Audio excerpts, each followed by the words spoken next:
short break. We are almost to the end of our show, and we'd like to welcome our next guest, Mr. Jake Magee, of Community Impact newspaper. Please help me welcome Jake. Jake, how you doing? I'm good. How are you? All right. So first, I want to talk about you. Tell us about a little bit about your background and how you got involved with Community Impact. So I'm originally from Wisconsin, actually. Very cold.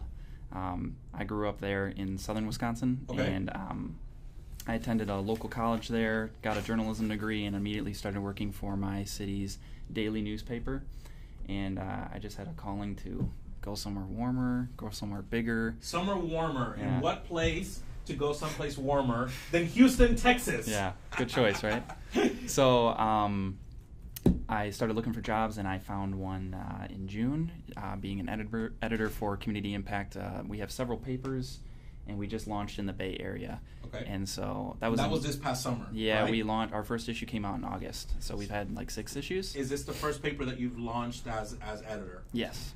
And so tell me a little bit about that. Yeah, that's challenging because I came in and already people above me had already figured out, what some stories are to follow, because I just came here with no idea about the area. Right. And quickly got acclimated to the beats I would be covering, school district and League City, Clear Lake Shores, Nassau Bay, Galveston County, all these things.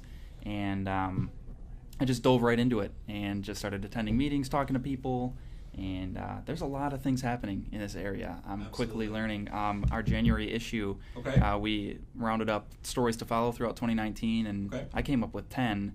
And I easily could have done 20. I mean, there's so much going on in this area, and it's all big stuff. The spaceport and the Texas coastal barrier. There's just endless news. So. Well, and I would tell you and share with our viewers too that part of the reason we decided to launch this project is because there is a lot going on in the area, and folks, when they ask, where are you from or where do you live, and we say Houston, and I typically say Houston by NASA or Clear Lake or the Bay Area, and we're sort of our own kind of operation to a degree, right? And I don't spend a ton of time inside the loop, but there is plenty just in this Bay Area part. And so I think a paper like this, a newspaper, was something that was definitely very needed. Yeah. And so tell me about your favorite story that you got to cover from last year, and then we'll spend a little bit of time talking about what's coming out in the next issue. Yeah, so my favorite story from last year I already mentioned was the Houston spaceport. Okay. One of the coolest things about this job is that NASA is within my beat coverage. Absolutely. Which is just insane to me because, as a kid who didn't want to be an astronaut, Right, so it was really cool to talk to the officials behind that project and learn about where the future is in like aerocraft and stuff like that. So it was super cool to learn about that entire project and where it's going to go, and I'm excited to follow it over the next years. There's some more things that are going to be coming down the pipeline as far as the things that you're going to be covering for the spaceport. Definitely. This month they're going to break ground on putting in roads out there, and that's going to attract developers that are going to come in and just that are doing space industry related things, and they just want to grow that place into a huge place and eventually have spaceport, which is like a commercial airport that takes residents on supersonic flights to different destinations, and that's probably decades away, but awesome. That's the goal, is to make Houston a place for that. So I'll share a couple of secrets. One is, I don't know if this has ever happened to any of you, where you are on YouTube, where you watch a video on YouTube. We were actually talking about this with our production manager, Mr. Luis, and when you watch a video on YouTube and you get the recommended on the side, I don't know if that's ever happened to any of our viewers, but then you click on that video, and then you look at your watch, and 4 hours later, it's 3 a.m, and you're like, what happened? I've got to get up early to go to work tomorrow, right? So, but the reason I share that is because typically that happens when I'm watching videos of the future, right? So it's like our world in 2050 and the transportation of tomorrow and the ways that we're going to advance as a human civilization, and then I'm just clicking and clicking and clicking, and 4 hours later, I am. It's a rabbit hole. Yeah.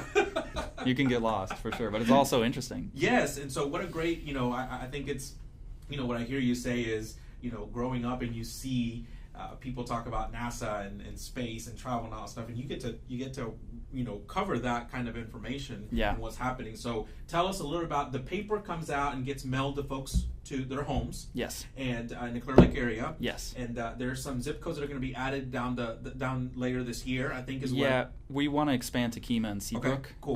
Definitely. So our folks that are watching from Kemah and Seabrook, be on the lookout because the paper is coming to you. And the paper drops every single Friday, or the first or Friday. Is there a schedule? It's roughly, it varies, but it's roughly the first Friday of each month. And that's when it's supposed to hit mailboxes. Sometimes it doesn't get into mailboxes until about Monday. Give or take. Yeah. Which means that you just came out of deadline. That's right. And you are now sort of in, I don't know what it's called in the journalism world, but the dead space between when you've sent everything off and when you have to start working again on the next paper. Yeah. So the February issue of Community Impact hits mailboxes this Friday. Correct. Right? So today is Wednesday.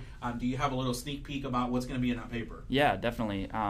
First of all, I want to say that you can go onto our website, communityimpact.com, and we post basically every story that's in the paper online to go online roughly when it hits mailboxes. So you can get sneak peeks there sometimes, because sometimes stories go up on Thursdays. But we're getting an even more of a sneak peek right here on Honor with Pierre. So perfect. Our lead story for this month is about a controversial road project in League City. Okay.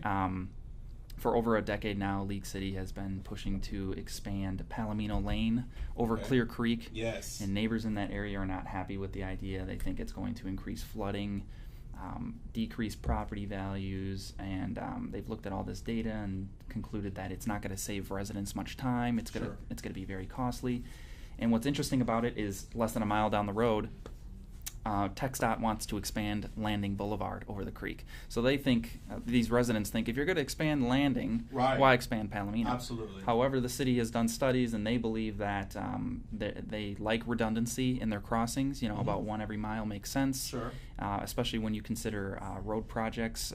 If there's a block on one road, you can take another. And they need crossings north to south in League City. Alleviate some of that congestion that would happen during the peak hours. Yes, so there's argument. I present arguments from both sides, and talk about just diving into some of those details. So that's an interesting. Would you say story. It's more difficult to be that presenting both sides, right? Where you really do have to be as impartial as possible. Yeah. And do you believe that it's more of a challenge today than it was maybe a year or two, or do you think it's the same? Personally, I think it's the same. For myself, I have no problem being impartial. That's one of the things I love about Community Impact is one of our tenets is we're unbiased, and we're just going to give you the facts and you draw your own conclusions. We don't get political or anything like that. So for me, because I have no horse in that race, it was just easy to go to the neighbors and say, tell me your side, and then go to the city and say, tell me your side, and just present both arguments. And it doesn't matter to me personally, so it's no problem for me to just present the facts. Absolutely. Well, once again, we're sitting down and talking with Jake Magee. He is the editor of the Community Impact Bay Area newspaper, just launched in the summer. And Jake, hopefully we can have you back on the show, once a month or every now and then to come and talk to us about what stories you're covering. Yeah. And bring us the juicy ones, the controversial ones. That's the one that I think our audience wants to hear. And we thank you again for joining us for our kickoff show, and hope to have you back again soon. Yeah. Let's give Jake a big round of applause. Thank you. Thank you so much for joining us. Yeah. And to all of our audience and our viewers, thank you for joining us today for the inaugural show of On Air with Pierre. Next week, you do not want to miss next week. Tell your friends, tell your neighbors, because Christina Wells, America's Got Talent semifinalist, is going to be on the show. We're going to be asking her what she's been up to, what she's got in the works for 2019. She's got some really cool projects. And then we also have the American Heart Association from the Bay Area that's working on their upcoming big event. So we have Miss Sarah Martin, who's going to be on the show, and we're going to be talking with her. So don't forget to tune in to On Air with Pierre. You and I have an appointment every single Wednesday at 11 o'clock. Thank you guys so much for joining us, and we'll see you again next week.